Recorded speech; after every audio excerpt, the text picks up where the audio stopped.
What's up, you guys? Welcome to my second Warface vid. I'm Mr. Sark. This is a new game coming up from Crytek, actually, the guys that made Crysis and Far Cry. And this is a free-to-play shooter, actually, which it does not look like a free-to-play shooter. It looks kick-ass. It looks like a AAA game, which I think is what Crytek is going for with all this, but... if you didn't see the first vid I did, go check it out. In that vid, I briefly discussed some of the basics of Warface. I went over the classes, the rifleman, the engineer, the medic, and the sniper. And I talked about some of the features in-game that I liked. I liked that there's areas where you can climb cooperatively with the teammate. You can get up to elevated positions or into sneaky side routes that you can't access when you're on your own. And also you can swap out attachments on your weapon on the fly at any point. You don't need to wait for a respawn. So, you know, if you want a suppressor and you've got one, you can throw it on there. I thought that was cool. And then I briefly discussed the co-op mode where you and three friends, can go sort of head-to-head like in Spec Ops against AI units. The good thing about it, though, is since this is free-to-play and it's constantly being updated, the missions that you do in the co-op mode are rotating on a regular basis so that it's constantly changing. There was some boss fights in there where you're throwing down against helicopters, and one of them has a mech. I didn't see the mech, but I just saw a thumbnail of it. It looks insane. Ton of fun in the co-op mode. What we're watching here is just a TDM, and we have these guys just spawn trapped so bad. So bad. They can't get out from behind that building, really. They're having a hard time. I'm playing as the medic class, so my weapon here is a shotgun. I think it's called a Hawk. And yeah, just doing some... Oh god, that ragdoll. That sweet, sweet ragdoll. Every time I shoot someone with this thing, I hear "Let the bodies hit the floor" start to play in my head. Cornfields, that's strike one, though. Cornfields are scary. Some scary shit. That's where the devil lives, I'm fairly confident. I've seen Children of the Corn. He who walks behind the roses kicking it back there with Isaac. But, whatever, I'll leave my superstitions out of this. So this game is free to play. There's a lot of misconceptions I feel about free to play in general, and it's probably because most free-to-play games handle being free very poorly. I guess it's no wonder that there are misconceptions, but I didn't have enough time. I was playing this while I was in Germany at Gamescom, and I didn't have enough time to really... You need to sink some serious time into a free-to-play game to sort of get a feel for that time versus money arc. Are you being taken advantage of?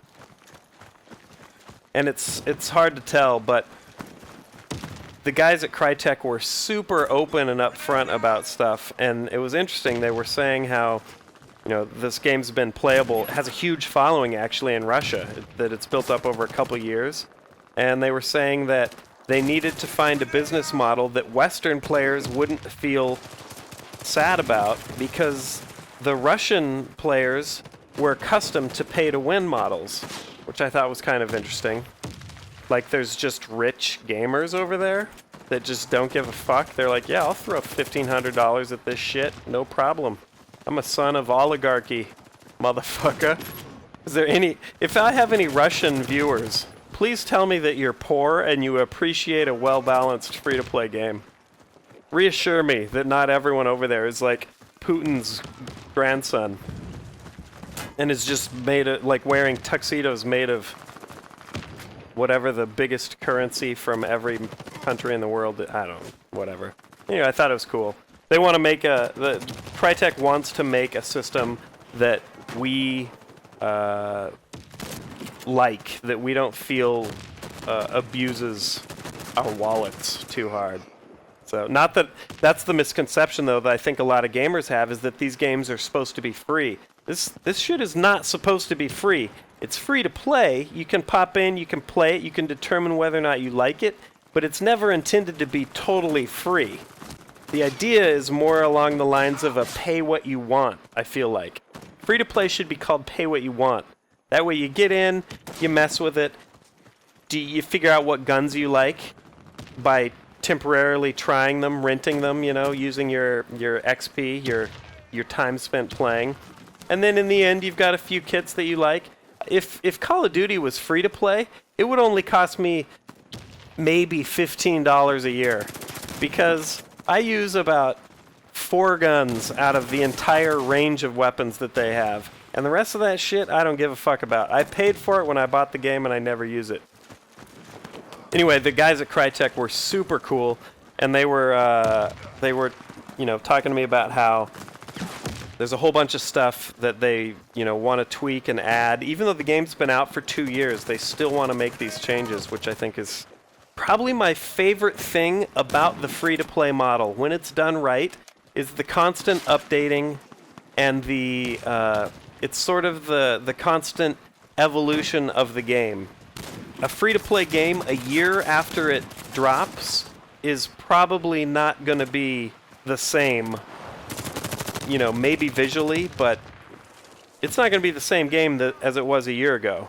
There's going to have been some serious tweaks made, because when you're constantly adding content and tantalizing us, tempting us to spend a little bit more money, there's a constant need for rebalancing. Anyway, I think it's awesome. As long as whoever's behind it is doing it right, so.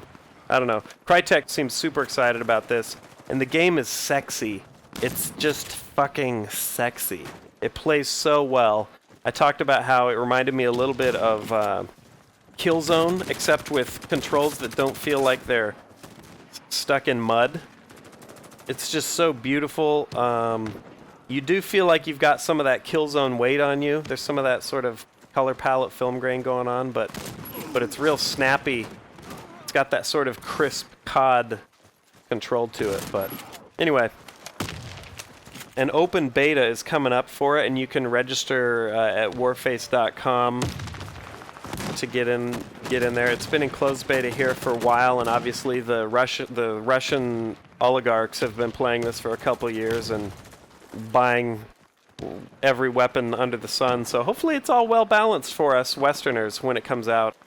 Anyway, this is Warface. I'm hopping into some closed beta action, and then I'll be involved in the open beta. I want to get some cap of the co-op missions, as well as more multiplayer where I'm using, you know, more of the in-game features. So that was not a tactically sound decision.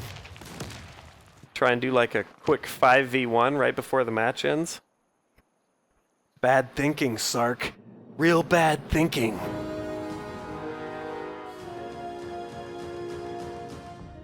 You guys rock. Thanks for watching. And yeah, I'll see you in the next vid.